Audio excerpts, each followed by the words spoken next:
The Arlington Republican Club welcomes one of the most influential leaders in Texas. Join us for an unforgettable evening featuring Texas Lieutenant Governor Dan Patrick as our keynote speaker. He is bringing a bold, timely, and powerful message about the future of our state. We'll begin the evening grounded in faith as Pastor Troy Jackson opens our meeting in prayer. Thank you for joining the Ark. Already is in the room and has been with us all throughout the day, but we invite you to be a vital part of this meeting and this time, this evening. We thank you for your gift of this nation, which is one nation under God. We thank you for the liberties that you have allowed and for the responsibility you've placed in our hands. Tonight we gather as neighbors, as citizens, and as servants, and we ask you to set holy order over this meeting, and order in our words, and order in our decisions, and order in our hearts. Lord, give us wisdom that is not emotional, that is not reactive, that is not driven by headlines, but wisdom that is pure, that is peaceable and strong.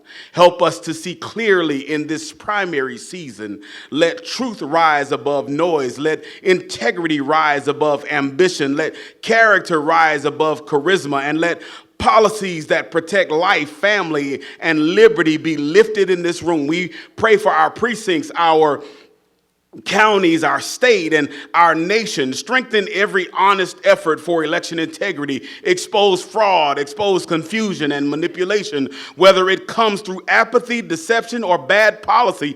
Bless those who are working the polls, serving in civic roles, and volunteering their time. Give them courage and protection. Father, we ask you to guard our unity. We can disagree without being divided. We can debate without dishonor. So bridle our tongues and cleanse our motives and keep this meeting from pride, strife, and distraction. Let us remember that we're not just trying to win an election. We're trying to preserve a republic and leave our children with something worth inheriting. We pray that for every candidate on every ballot, that you would surround them with wise counsel and expose corruption and reward humility. And for those who will be elected, we ask that they would fear God, respect our Constitution, uphold justice, and serve the people and not themselves. Now, Lord, bless this Arlington Republican Club. Bless their leadership. Bless their agenda. Bless their discussions and their plans. Let your favor rest on them and let your work produce righteous fruit in Tarrant County. In the name of Jesus Christ, we ask these things. Amen. Remind everybody that membership is due, and the membership that we get, of course, we like to have memberships donations as well as gold members. And on your table, on the other side of the agenda, you'll see the gold members that we have so far. And it is very helpful because it helps spread the word. It helps us to talk to people, to get involved with the community, and to help our community. So please consider renewing your membership or donation, or even consider becoming a gold member. So Vincent, we got a couple of announcements, so go ahead. Yes, all right. All right, so before I go, how many people in here have voted? All right, so just about everybody. Okay, so the good news is we're not going to let the candidates introduce themselves, okay, because we've heard enough from them and we've mostly already voted.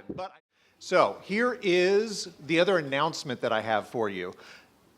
We always go back and forth from state to local issues in this club to make sure that we have a bead on the city of Arlington. So next month, we are going to have a special meeting. We're going to combine with Republican Women of Arlington, and we're going to meet at a different location and a different time, but for a really cool reason.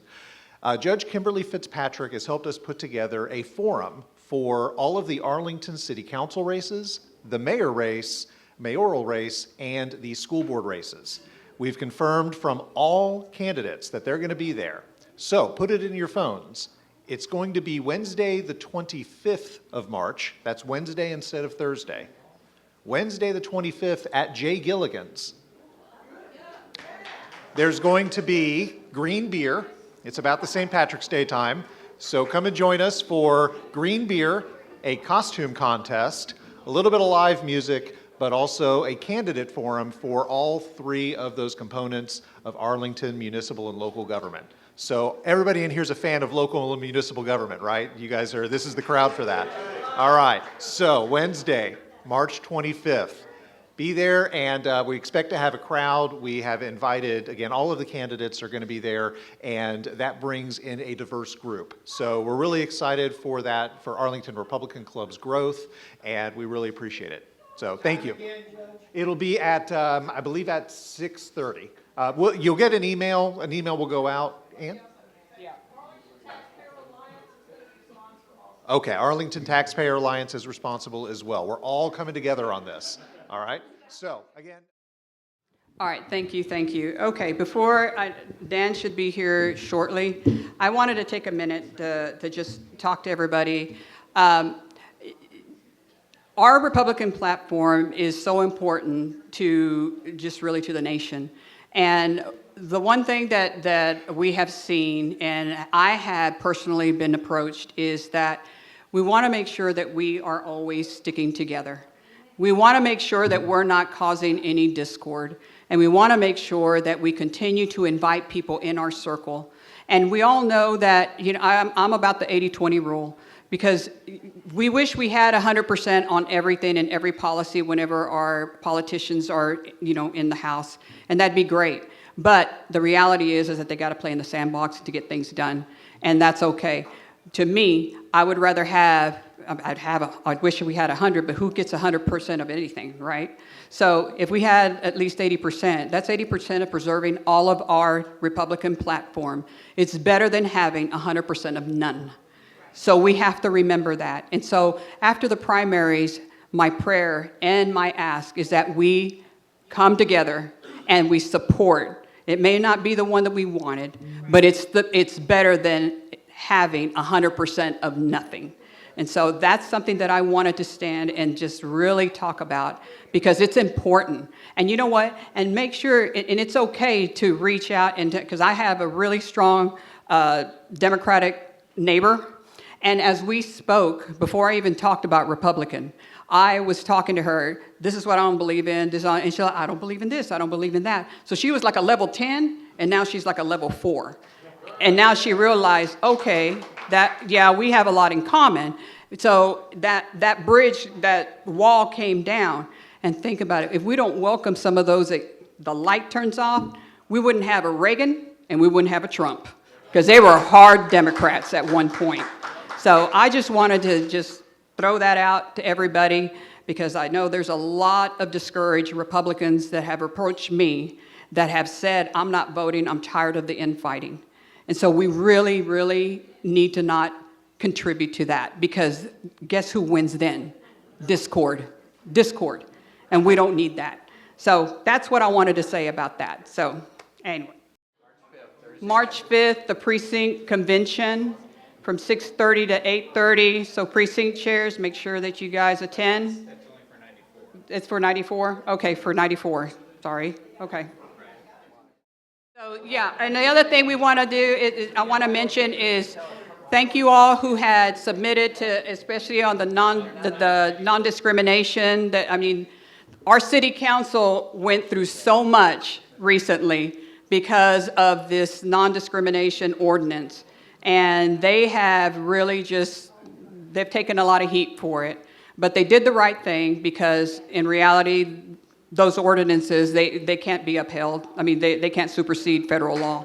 So we appreciate what the city council has done, and we really are thankful that you guys are just really, and there's Mauricio back here, and I think I saw Long here, and also, so we're really, really thankful that you guys voted the way you did, because it was the right thing to do. It really was. And so there should never be anybody that is above, or there should never be a segregation, if you will. It should be for everybody. We are one Arlington. And having something to pick and choose certain groups, it would not be one Arlington. So anyways, just wanted to throw that out, and thank you guys for doing that. I really appreciate it. I just want to thank y'all. It really made a difference. We all prayed. I mean, this was really, really hard. It was 5 months, and we had a lot of pressure. And if you know about my situation, I was also on the Mansfield School Board, and this happened also in 2016 to 2019, and we couldn't have done it without prayers. And the most important is Texas values. If you don't know anything about Texas values, you've got to support them because they're really good people. Jonathan Sines, Jonathan Covey. Without them, we wouldn't have gotten the support to get the word out. So God bless you all, and keep up the good work. That's awesome. Thank you so much. Okay. And the last thing I wanted to do, I wanted to recognize the veterans. So if you are a veteran, please stand, because we really want to recognize you guys.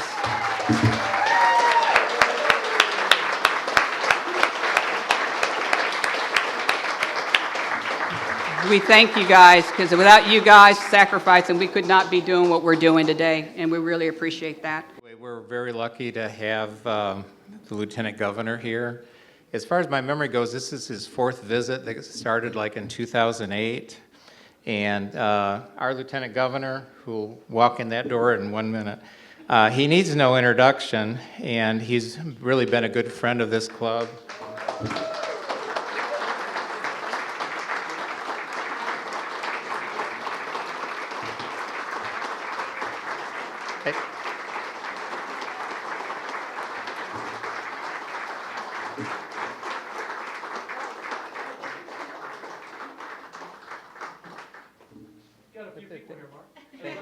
Thank you. I was just introducing you, and I was going to say, this is your favorite Republican club in Tarrant County, isn't it?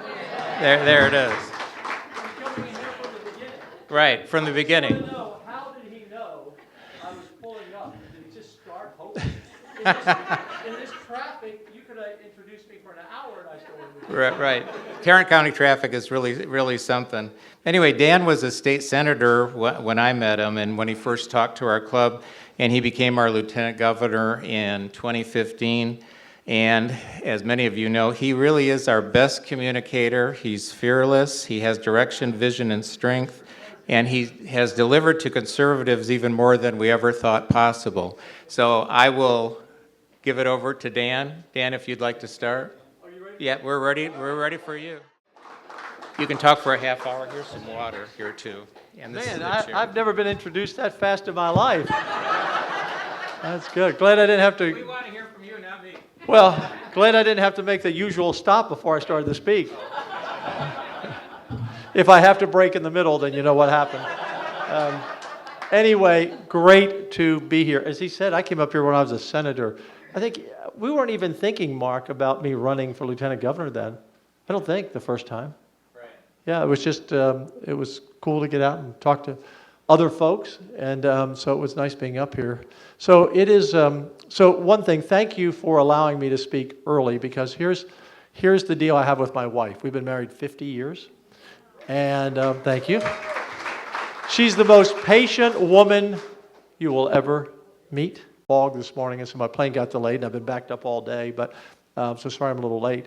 But I said, Jan, when we got married in 1975, 50 years ago, we had no thought, no discussion of politics in our life. We couldn't think this far out. Because I didn't run for office the first time until in my early 50s.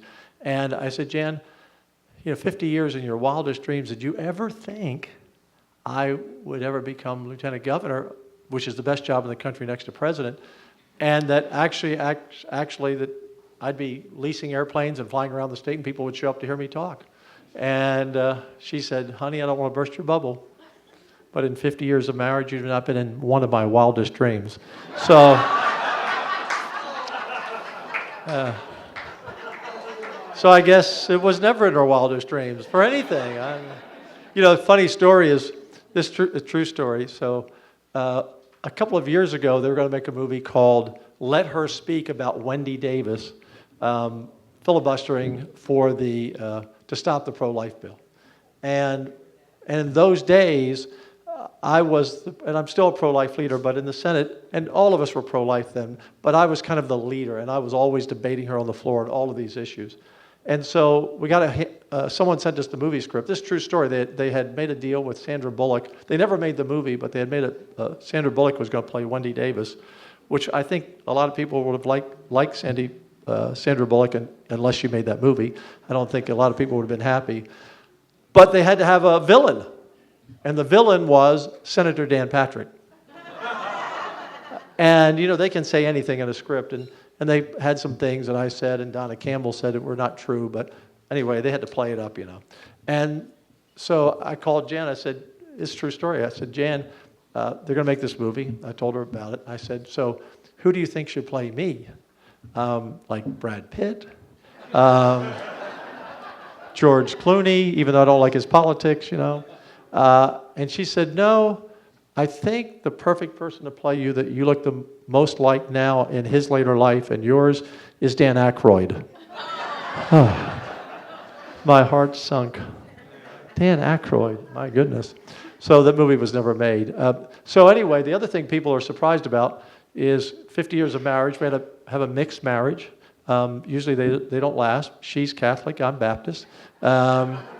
We raised our kids Catholic. They both went to Baylor and got a degree in evangelical bingo calling. So they are ready for anything at any time. This is a delight to be here. I've been around the whole state the last couple of weeks and trying to get the vote out. And I'll get to a couple of other points here, but let me tell you what's going on, because you're the heartbeat of who we are as a state. And as I go around the state speaking to clubs like yours, collectively, you all are the heartbeat of Texas. There will be probably 2.5 million Republicans vote in this primary. If we have a good turnout today, Friday, and next Tuesday. And then Democrats may turn out close to 3 million, 2.8 million. We'll talk about that. But the reason I go around talking to groups is because I want you to know how important you are. People, because you think, okay, 100 of us, 200 of us show up for an event, and how about all these other people out there? Well, we're still a majority Republican state. We have about, since we don't register by party, the only way we know who you are is primary voters. And only about maybe 12% of all voters are going to vote in a primary. So I know if you voted, I know who you are, I know where you live, I know your number, and all of you are what we call 4 Rs, people who vote in 4 straight primaries, or 3 Rs, 3 out of 4, 2 Rs, 2 out of 4, and 1 out of 4. And the Ds do the same thing. So all of you are the ones that get the text messages, all of you are the ones that get the phone calls, and all of you are the ones that get the mail. Because we couldn't afford to send out, we have 18 million voters, registered voters in Texas, 18 million. We couldn't possibly send out to everyone. But as soon as you vote, then we know who are the Ds and who are the Rs and what precincts they're voting. And how many precinct chairs in here, by the way? Excuse my sniffles. Thank you. You're where the rubber meets the road. It's how I first got elected, were precinct chairs, and still do. So when we look at this, when I go around the state, there's 2 things that happen, and I'm going to tie it into SD9, because we all saw that Lee Wamgans lost that race. That was a Kelly Hancock district. Oh, is Lee there? Hi, Lee. Hi, Lee. How are you? And it was not her fault. It was a wave that hit us that no one saw coming, including the Democrats. Because the new senator is named Taylor Remnant or something. We hope he's a remnant come November, and I'm sure he will be. But I called him. I'm a professional. I have to call him and tell him what he needs to do to, get his office keys, etc. But if the Democrats thought that wave was coming, there would have been Democrat House members who ran for that seat against her. Taylor is a 33-year-old single guy that put his name on the ballot. It wasn't like he was anyone that anyone knew. Now, he is a union shop leader, and we think he got thousands of votes from the union that came out and gathered around him. But what happened in November was a shock, and it happened for a couple of reasons. We are now, I would say, looking a little bit like the Democrats looked in the 90s.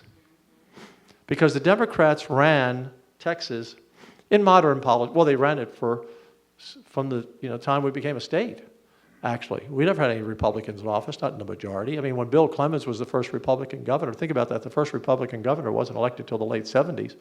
He had he had a Democrat lieutenant governor. and he had a Democrat speaker. George Bush had a Democrat lieutenant governor and speaker. We've only been in charge of the state since 2003, where you had every statewide and majorities in both houses. It all came together in 2003. So we've only been in power for 23 going on 24 years, or 20 going on 21 years. And we've become maybe not complacent, but we become accustomed to, we are a red state, we're going to be a red state forever. Well, you have to earn it all the time. And then what happens is when you start out taking over the Democrats, who did this same thing that I'm about to tell you about in the 90s, well, we were all in it together. Everybody, let's go get them. Let's go get them. Well, pretty soon, we get happy with our success, and the next thing you know, we start going into different factions. And so you have moderate Republicans, super conservative Republicans, people in the middle of the road. We have that whole group. And what happened to the Democrats in the 90s, they all started inter-party fighting. And they all were trying to climb out of the bucket over one another, running for office, or I don't like what you did, I don't like what you did. And I see a little bit of that happening. It's a natural thing that evolves over time. So that's part of it, and complacency. So in Lee's first round in November, she had an opponent who was backed by the casino lobby. They spent $4 million to try to elect their person. We raised about $1.8 million, I think, Lee. And so that's $6 million in that race. There's 2 Republicans, 1 Democrat, because it was an open seat. He spent less than $200,000, and he got 46% of the vote. So that makes any wise person would say, we need to look and see what happened. And then we looked towards a special election. We said, well, surely we will bounce back. But the same thing happened on January 31st as happened in November, and that is 74,000 Republicans who are either 1, 2, 3, or 4 R's, our voters, did not show up to vote. 74,000. You lost by what, 14,000 in the second round. And her opponent, the Republican, refused to endorse her, refused to help her, probably worked against her. It was horrible.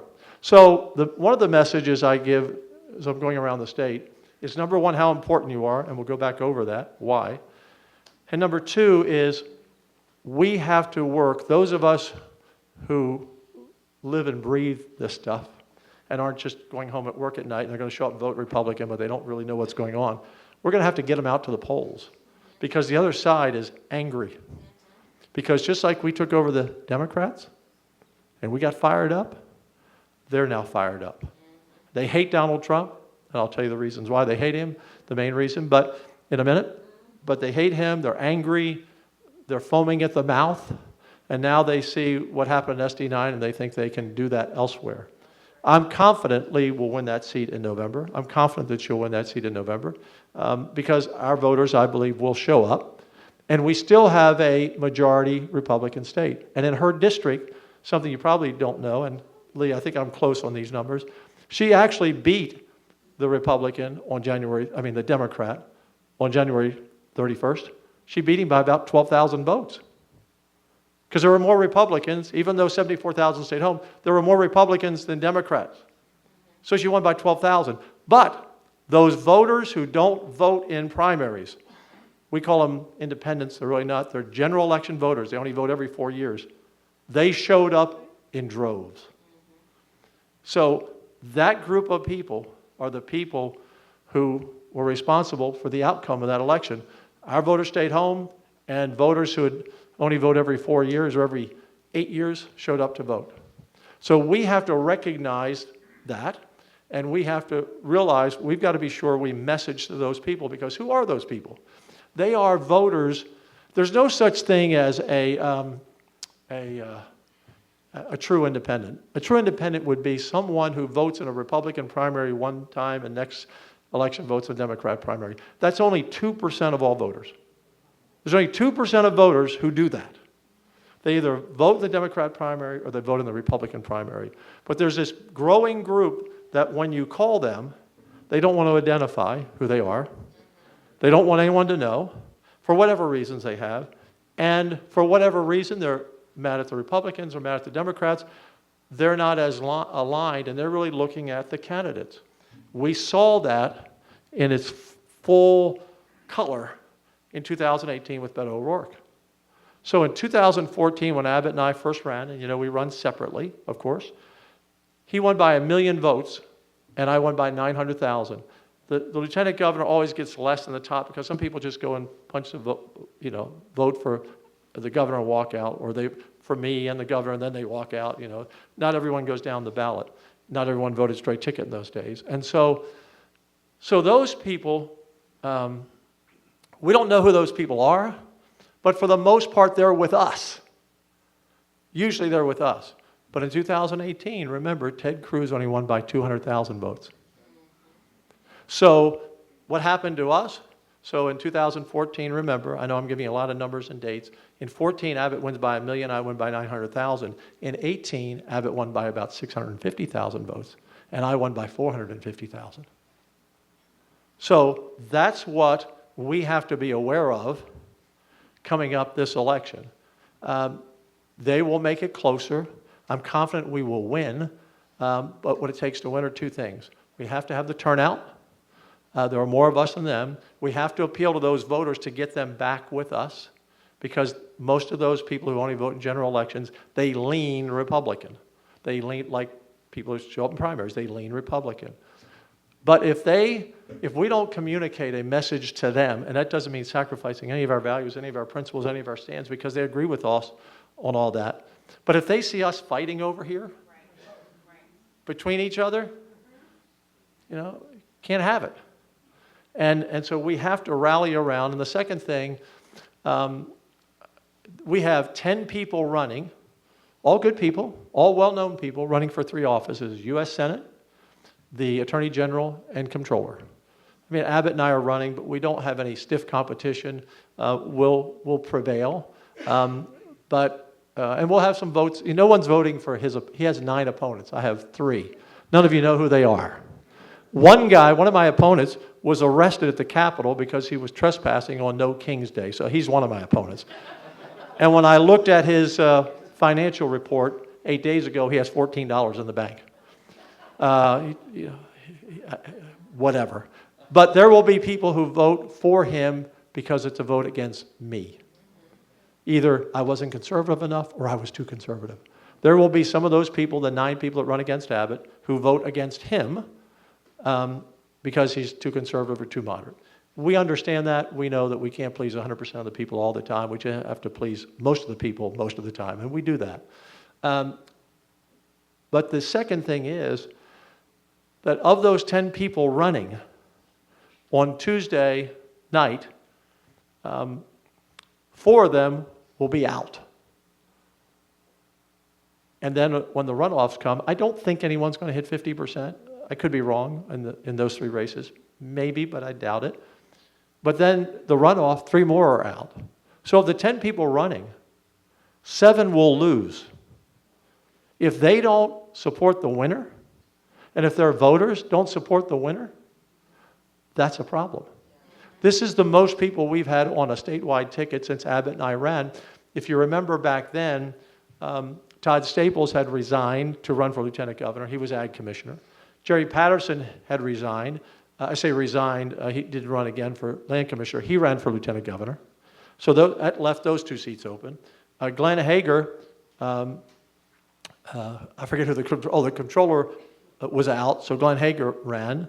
And then I ran for lieutenant governor and Abbott. So all 5 statewide were open. That's the last time that's happened. But we didn't have this many people, serious people, who are pretty well funded in contention. And I know all of them.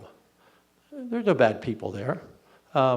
Somebody's going to win, and whoever the best person is, who gets the most votes in the end of the runoff, we have to support them. And you have to export that message to people. The second thing we have to do is we have to do a better job of telling our story.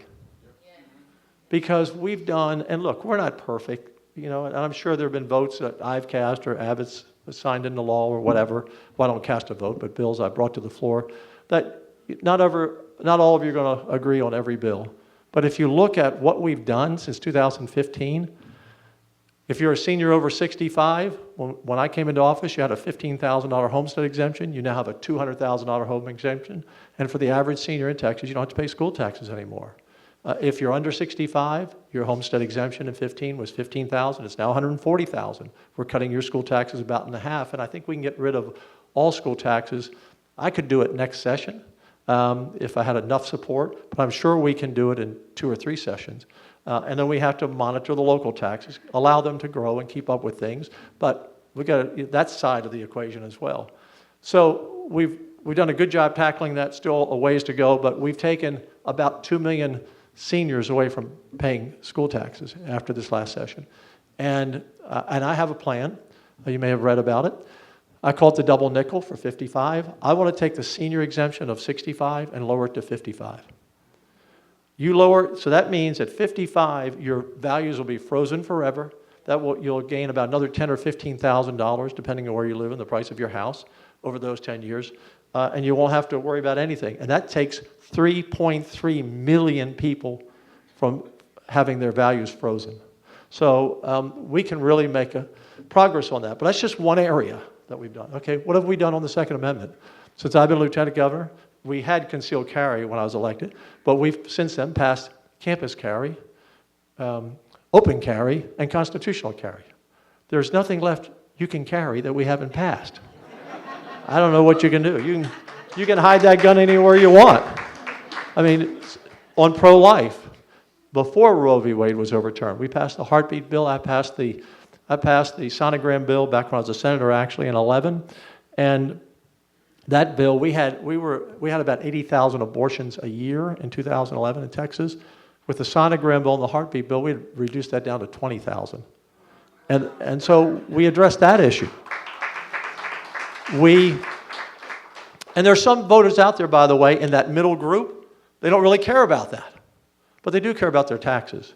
Because you have your fiscal Republicans, conservatives, and your social. And many both. I'm both. Most of you are both. And then you look at what we've done for school teachers. We've raised the average salary from $54,000 to $69,000 in the last 5 years. We've passed school choice. And I always knew, and not everybody in this room is probably for school choice. It was not a 100% issue. But school choice, I always believed once we pulled the Band-Aid off, we would see how many people really were interested. So we launched the biggest school choice program ever in the history of the world. And it was 100,000 students. And so when we opened up to file an application, which was 2 weeks ago, we hit 100,000 families in the first 12 days because they want an opportunity to send their child to the school that they think is best for them. It's mostly disabled. It's a lot of the poor. Maybe it's a student who's bullied. Maybe it's a student who just doesn't fit in, whatever it might be. But nationally, the uptake on school choice in other states is about 3%, and is about where we're going to be. For those of you who don't know this, good data for you. If your superintendent, your school says, well, what's going to undermine public education? Keep these two numbers in mind. Public education, our budget this year is $40 billion. For school choice, $1 billion. Okay, 40 to 1. Public schools, 5.5 million kids. Private schools will be about 400,000 kids. It doesn't undermine the system. In fact, we gave public schools $8.5 billion this year, the biggest increase they've had to funding. But we've done it differently. It used to be we sent all the money to the superintendents and they spent it on who knows what. Now, half of the money must go to the bucket of teachers. We control that money because the teachers are the heartbeat of our school. They're the ones that count. So you start looking at, we've invested, thank you. We've invested $5 billion into finding new water because that is one of great risks. Some of our communities, like Corpus Christi, Conroe, stop building because they're out of water or running short. That's a real problem. On the grid, we put $10 billion into the grid and after Uri, and so far it's been holding up. We have to do more. I could go down a long list of things that we have done that the people don't know about. Because what we have to convince that group in the middle come November is, I don't know who you're going to vote for. You, I said, I don't mean you. I don't know who these people are going to vote because they're like, okay, Paxton or Cornyn on our side, Tallarico or Crockett on the other side. I don't know who they're going to vote for, but we need to make sure they come back and vote for Greg Abbott, Dan Patrick, and Republicans. And we have to message to them because that's what we did in 18. I mean, Ted was hanging on by a thread there. And so he won by 200,000, but had he lost, Abbott and I would have still won. So we've got to make sure that people know we have to keep the state red. I think either Paxton or Cornyn will beat either Crockett or Tallarico, but it'll be a close election just because they're fired up and angry and ready to fire at all cylinders. So that's kind of where we are as a party. I'm totally confident that we'll answer the bell. Our voters will turn out. But if we don't get the people out who supported losers, that's a lot of people in this race, then that's an issue. So you've got to, and you know what? And some of you in this room, I guarantee you, and I'm not going to ask you to raise your hand, all of you probably have a whole different combination of people you're voting for. Some of you are with Paxton, some of you are with, hey Dan. Hey Dan. Oh, Jill, I didn't see you all stand there. That's my son-in-law. That's my brother-in-law and sister-in-law. Jill, wave, Dan. There you go. Another Dan in the family. So now I'm nervous. Golly, there I go. So, yeah, I'm totally nervous now. I forgot to tell you. So the issue is that we have got to come out and support the people who lose. Again, if I asked you, and I'm not going to, if I asked you to raise your hand, I loved Trump the other night. Wasn't Trump brilliant when he said, raise your hand if you're for America first or illegal immigrants? And the greatest line of the night was, these people are crazy. Look, all of that's going to be in all that speech, by the way, was brilliant. I think it's the best speech he's given. It was fun. I don't even think it was long. I was entertained. It was like watching the old Ed Sullivan show. It was, people spinning plates on sticks and singing opera and whatever they were doing. But it was entertaining. It was patriotic. It was a Reagan-esque speech instead of lifting up American pride. But some of you in here are probably for one candidate or another. So we all just have to come together, and we have to say we have to be one as Republicans. Because truly, if we lose Texas, America is through. Never elect another Republican to the White House because the electoral votes of New York and California. New York, you can't overcome it. And again, I'm not worried about it, but I know we have a job to do, and we have to work really hard. I'm not, some people say, well, Dan, aren't you worried about they've turned out 100,000 more Democrats in the primary than Republicans? Not totally, for this reason. This is the first race they've had since Beto. And remember, Beto didn't really have a competitive race in his primary. There was no reason for him to vote in the primary. He was like way ahead. I don't even know who ran against him. But this is a competitive race between Tallarico and Crockett. So they have a reason to come out. So a lot of these general election voters only, again, we're still turning out more Republicans than Democrats who have a voting history of primary. So this is the general group. And they're coming out because for the first time, many of these Democrats have a competitive primary in the last decade and a half. So they have a reason to turn out in that top of the ticket race. So that's part of it. That's probably half of it. So I think maybe right now we're probably down maybe 50,000 votes that they'll vote more than we will. But I'm hoping we have a good Friday tomorrow and a good day today, hopefully good turnout, and then on election day. One of the things that troubles me a little bit, we got into this, forgive my sniffles, we got into this, by the way, I didn't even ask you two to come because I knew you had stuff to do, so I'm glad they're paying attention. They live here in the neighborhood. I'll tell you a funny story about what happened, but when I was running for lieutenant governor. But anyway, I don't know how much time you have, but I can go as long as Trump can go. Trust me. And then some. when I was on the radio, it could take me 4 minutes to do a 60-second commercial. So we can go. So where was I? Do you remember where I was? Where was that thread? I'm like, where was I? Neighbors. I forget. I'll go on. So I'll tell you this funny story. So I'm running for lieutenant governor, and I didn't have a whole lot of money in those days to run, so I would stay at their house when I was up here campaigning. We were just hoping to be second, we just wanted to get in the runoff. We ended up finishing first, but in the first round, but we never dreamed that. Again, it wasn't in my wife's wildest dreams that I finished first, I guess. So we get a poll with like the last 5 days to go, and it shows Dewhurst and I kind of tied. And I'm thinking, well, we got a shot to win this, in the first round. Not get 50%, but we can be in first place, and we'll be in good position. So I go to their house, and there's a note on the refrigerator. It's late. It's like 11 o'clock. And it says, watch Conan O'Brien or Jimmy Fallon, one of those guys. Do you remember leaving that note? So earlier in the day, I had a phone call with all my team. We had about 9 people on the team. And my social media director, my former social media director, no, actually, I didn't fire him at all. He said, Senator, one thing I want to tell you. I made a mistake. I tweeted out today that Dan Patrick believes that marriage is between a man and a man. And I said, I'll never forget this. I said, so you left the woe out of man? He said, I feel bad. I said, don't worry about it. It's not a big deal. They taped the shows for me. Jimmy Fallon, Jimmy Kimmel, Conan O'Brien led with that in their monologue.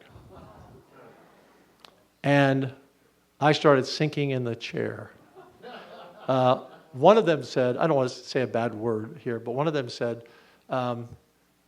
this guy running for, they all three, this guy running for lieutenant governor comes out and says he supports marriage between a man and a man. If we can't beat that dumb SOB, we can't beat anybody. And I'm sitting there thinking, oh my gosh, we've worked so hard just because he left the woe out of a woman. I was so depressed. And what happened was, 2 things. It got me so much attention. It's a little bit like that Tallarico thing on the Colbert Show, which was all a setup, by the way. Trust me, this wasn't a setup on my part. But it got like people, who is this guy? And they went to my website. We like this guy. And obviously, that was people said, obviously that was a mistake. So we ended up beating Dewhurst 66-34. So we ended up fine. But that social media guy became famous in social media circles, and today makes a lot of money. He does social media for people all around the world, all kind of campaigns, because they actually think he did it on purpose. And they think it's the greatest thing ever. You're so smart. I mean, you got millions and millions of people to hear his name and millions of dollars. It's like Tallarico. When they did that phony baloney, and that was a setup, when they did that, he got 3 million people watched it on YouTube, which is far more than they actually watched the show. And he got $2.5 million overnight in small donor donations. So, and he was pretty much out of the race now. He's in the running. I don't know who will win. I really don't know who's going to win that race, but it'll be interesting. I think she'll win it, but I'm not sure. So we go back to, we have to tell our story. We have to appeal to that, not middle. These people aren't in the middle at all. They're not in the middle. They stand with us on all these issues, but we have to remind them that the state is the 7th largest economy in the world. We are the leader in all things. We're the most conservative state in the country. We've done everything on all the social issues. I didn't mention, we got rid of men in ladies' rooms. We got rid of DEI. We got all of this. We haven't done it all because there's more to do. But gosh, there's so many things that we can list that and I say we because you voted for us and put us in. We because you support these issues, which then lifts up the members to vote for them. We've done this. But The people driving up and down the freeway tonight who are going to vote Republican or maybe Democrat in the fall for the U.S. Senate seat, they don't know. And you have to kind of tell that story too. So I feel good about it, but we're going to have to work hard for it. The other thing I would say is we have to also remind our friends and family. Do you think you have anyone in your family who votes for Democrats in this room? Yes. Okay. See?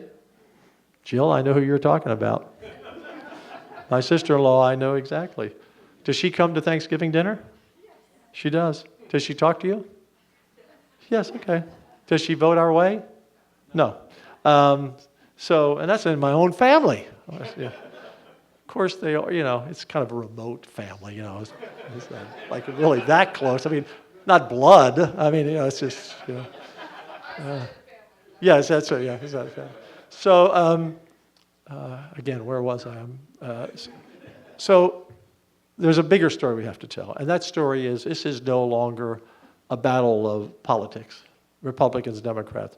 This is a battle of darkness and light. In 2 Peter,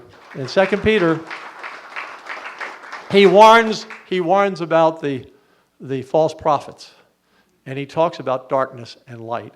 The president invited me to go. I guess it was him. The White House did. Nothing happens unless he says okay. But he invited me to go to Switzerland in January to speak at Davos. If you don't know what Davos is, I didn't know much about it. I've heard about it. It's a bunch of the world's richest, most elite people, and in their own mind, and prime ministers and presidents from all over the world, and so it's really been a liberal, just terrible group of people that get together. Yeah, cesspool. I won't say who said cesspool. You did. Okay. I'll let you take credit for that over there, because I have a few friends that went that are actually pretty good conservatives, but it's the elite of the elite, and so the president, for the first time ever, created what's called they call them houses. We would call them pavilions. The USA House. It's never been any. They rented a church right outside the perimeter of where this conference was, and he wanted to tell the American story. He wanted to expand and expose the world to our culture and our values and his agenda. So he invited me to come speak on religious liberty. And it was the most interesting thing, because no one's ever done that. Let me tell you what, 10 years ago, Davos wouldn't have let me in the door.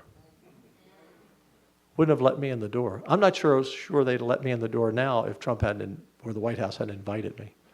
And they're not used to speaking like this. They're very prim and proper and talk like that. And they're not used to this. So there's a room, seated about 200 people in the church maybe, and it's dark, and no one introduces you. You just come up and speak.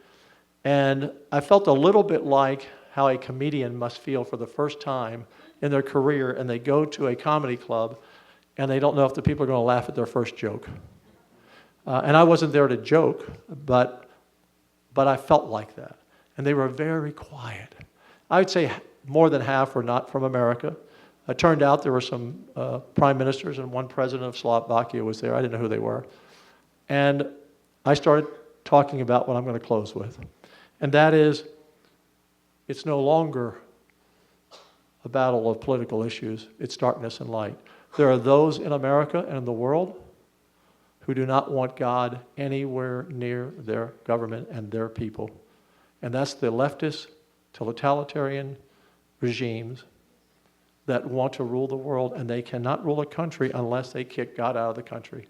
Lenin said, give me your children for 4 years and I'll have them for a lifetime. And they saddle the church, they quiet the church, they might leave a few open, but if anyone in that church says anything they don't like, they're arrested. And we have to understand in America and in the world that movement is in full tilt, particularly in this country. The left in this country has been working on this for 40 years. This is not an overnight thing. And the first thing they had to do was take over our education system. Any question about that? And we have a lot of great schools. My wife was a school teacher, and teachers are here. But in general, what has been taught in the last 40 years has taken those children that Lenin said, give me them for 4 years, and turned them in many ways against our country, and surely in higher education. So check the box off. They got that one. Next thing they have to do is take over the message. How do you take over the message? Take over the media. You know, the media today in America is like Pravda to Russia and whatever the Chinese organization is, because the truth is never told. And sometimes you don't tell the truth by just avoiding what the facts are. They don't even cover some stories. You know, an illegal immigrant kills somebody and they leave out the word illegal immigrant, if they even cover the story that somebody got killed while they were jogging.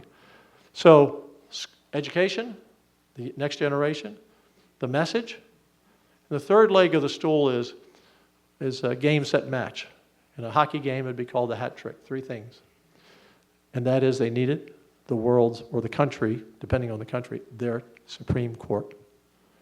Because if you have the court, and you have the message, and you have the education, you're now invincible. If you have the court, no matter what bills Texas would pass, or Oklahoma, that's a red state, or Alabama, or whatever the red state is, they would have all been overturned.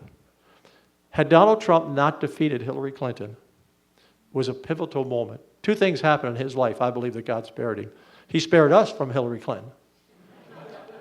He spared the president from losing his life for such a time as this. And that's why they hate him. Because had she won, the Supreme Court today would be 6-3 or 7-2 or 8-1 liberal. And it wouldn't matter. All of our Second Amendment laws out the window. All of our religious liberties out the window. All of our First Amendment rights out the window. And we saw them come out in the light. See, when they defeated Trump, they thought the Republican Party is through. And some of us might like to go back and get a recount on 2020, whether that's fact or fiction. But we'll take it. That's what the people counted the votes, and whether they, I don't know how many votes were illegal votes, but I'm sure there were a lot. But they thought we were through because there's not another Donald Trump. And they came out in full blossom. And they, every liberal thing you could think about that they did. Everything that was anti-American, they did. Opening up the border to 16 million people. We're seeing that now. This was their game plan. They knew if we could let all these people in, we'd never get them out. They knew that when we went to get the criminals out, and they're doing a good job of that, they knew that some other people would be caught up in it, and there would be a big story, and so, no, don't do this anymore. They knew this. That was their plan. And Biden, he didn't have a clue what he was doing.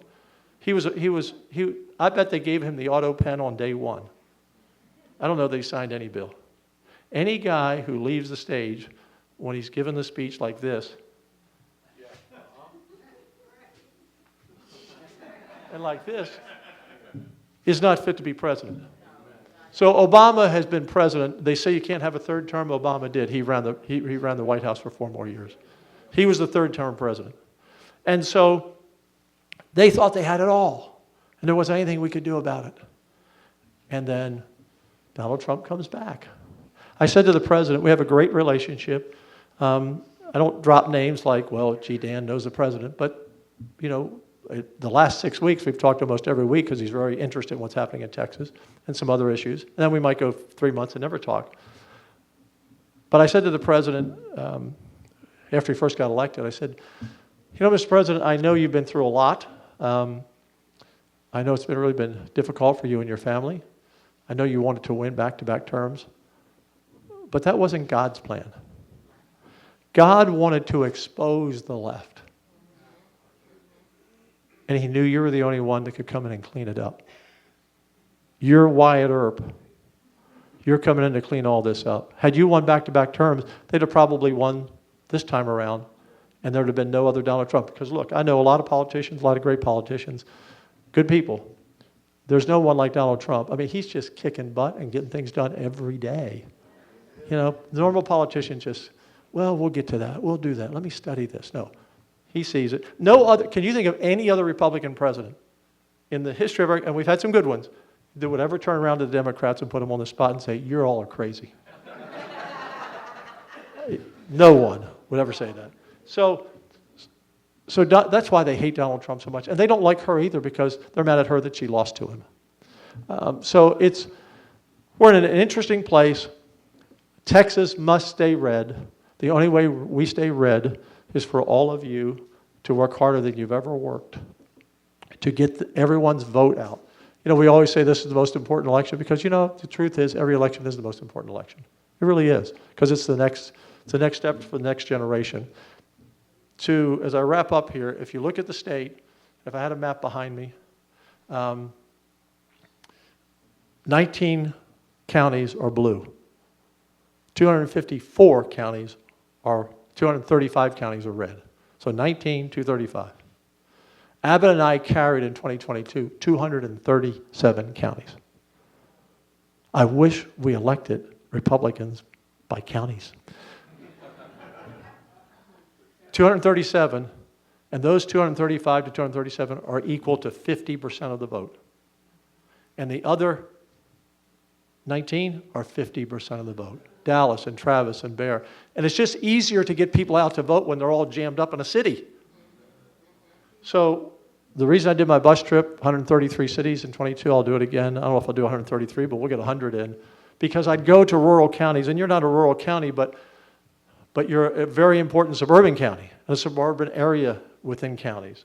I'd go there and I get off the bus and people say, Dan, why are you here? We're voting for you and Trump. You're going to get 80% of the vote. And it's true, we average about 78% of the vote in rural Texas. But if only half the people show up, it doesn't matter. So we have to have a massive turnout. We have to do well in our suburbs and in our rural areas. And then for those poor Republican souls, I feel so sorry for them that are trapped in a blue city. There's still a lot of those. And they get dispirited and say, well, you know, my vote doesn't make any difference. I'm not going to be able to elect a Republican to Congress. I know, but cumulatively, we need your vote to keep the U.S. Senate, and we need your vote to keep the governor's mansion and all the statewide offices. So that's what we have to do. So this is a great time for me. This is the best thing I do in the job. I like meeting people, and some of you, I can see the faces I know. Some of you are new, but thank you, because America is on your shoulders, because Texas is on your shoulders. I can't do it by myself, and we're going to get Lee in there in November. I'm going to come back. I have 5 Senate seats, which is rare to have that many Republicans open. We're going to get good people to replace the people who are leaving, and we're going to continue to be the conservative leader. I said at Davos, to close over there, I said, you know, when you all come down from the mountain here, you're going to be talking about your billion-dollar deals. You're going to be talking about trade agreements. You're going to be talking about policies in your country and all this. If you don't come down from the mountain and understand that God's in charge, then you need to go back to the mountain. You need to come down the mountain like Moses, who came and really served the people. I don't need all these elites at Davos, 3,000 of them, to come down the mountain and tell the other 8 billion of us on planet Earth how to live and what to do. So that's where we are. So as a Christian, you know, thank goodness the Lord grabbed me by the collar and got me into this business, and I'm just very blessed to be able to do it. You know, I told the president, it's very strange. Whenever you say the president, you have to understand it could be on TV in a minute. On election day, you know, in November of 24, I sent him a text, which I don't normally do. I sent him a text because, you know, if too many people who do that who have his number, he'll change his number. So I sent him a text. I do it rarely. And I said, Mr. President, Proverbs 21:31 says, the horse is made ready for battle, but the victory is the Lord. You are that horse. You can rest today. You're going to get every swing state. The Lord is going to deliver you. He's already saved you. My phone rings. It's the president. This is election day. He shouldn't be calling me. Texas was not a swing state. He should be calling people in swing states. I said, Mr. President, I see you got my text. What text? I read it to him. He says, that's beautiful. Melania, come over here. Come over here, Melania. Come over here. Dan, tell her what you just said. So I told her, I said the same thing, horsemen ready for battle. The victory is the Lord's. And she says, it's in the stars. And God made the stars. I'm watching Fox. 30 minutes later, he comes out of the voting booth, and they say, well, Mr. President, how do you feel today? And he said, well, I just talked to Dan Patrick in Texas, and he told me we're going to win all of our swing states. That's a true story. We're going to win big, huge. And I told my wife, God, the pressure's on now. If this doesn't happen, it's going to be all my fault. So thank you for coming tonight. I won't hold you any longer. I think you have some other speakers. Go out and vote. Whoever you support in the primary, go support. I always stay out of the statewide races when I'm on the ballot. I don't need to make anybody mad at me. And plus, they all need to run their own race. I mean, I support, Senate races in my Senate, and a few people that I may really know well, but I kind of stay out of. It's up to you all to vote who you want. But if your candidate doesn't make it, then just get behind the winner. That's what the first time I met the president was after he wrapped up all the delegate count in San Antonio, and Ted Cruz, because I was Ted's campaign manager before that, and I walked up and I said, because I'd reached out to the campaign, they had a very small team, like 8 people. I don't know if they thought they could win, but they had a small team, and I reached out and said, if you need help, I'm happy to help in Texas, because they need help everywhere. And I walked up and said, Donald, my name's Dan Patrick. I know who you are. You were with Ted Cruz? I said, yes. Well, why do you want to help me? Because we have to beat Hillary. He said, good enough for me. Why don't you hop on the plane? I'm flying to Houston, and let's talk. And that's how we met. And he appointed me the chair of the Presidential Commission on Religious Freedom. We've had 5 hearings. We had one in Dallas a few weeks ago. You may have read about the one I had recently. Those got a lot of news. I got 4.5 million views on my Twitter because I removed someone who was anti-Semitic and tried to hijack the committee, and that's not what it's for. But it's just so, we're just so blessed to have him as president. We won't have him for more than this, unless he figures out a way, like Barack Obama did. Now, the last thing I'll tell you, I wanted to tell you this one little piece. When I told the president I waited 3 weeks after he was shot to call him, because everyone in the world's, the totem pole of things, we're friends, but I'm down at the bottom of the totem pole. I mean, he's got the whole world of leaders and other people he has to talk to besides me. But in fact, we're going to be in Corpus Christi tomorrow. He's coming to Texas, Corpus Christi tomorrow. He's asked me to speak. I don't know about what, but at some point we're going to speak. And in every rally we did in Texas, and I went to a few out of state with him, that the graph of how many illegal immigrants had crossed under Biden and under his term, that map was always on the left. And it was always at the end of the speech. Always at the end of the speech. And that day, his team, someone, put the graphic on the wrong screen. It was on the right side. And in the beginning. If he doesn't turn at that very moment, if he waits to call that slide, right or left, to the end of the speech, that bullet hits him here. If it's on the left, it hits him here. I said, God has spared you. God has spared you. And I think he really embraces that. He knows that. And he loves America and all of us more than you could possibly imagine. As I said when I started, I always ask to speak first so I can get home in time to kiss my wife goodnight. And so I'm going to leave and exit. And thank you all for having me. Mark, thank you, and everybody, thank you. Thank you.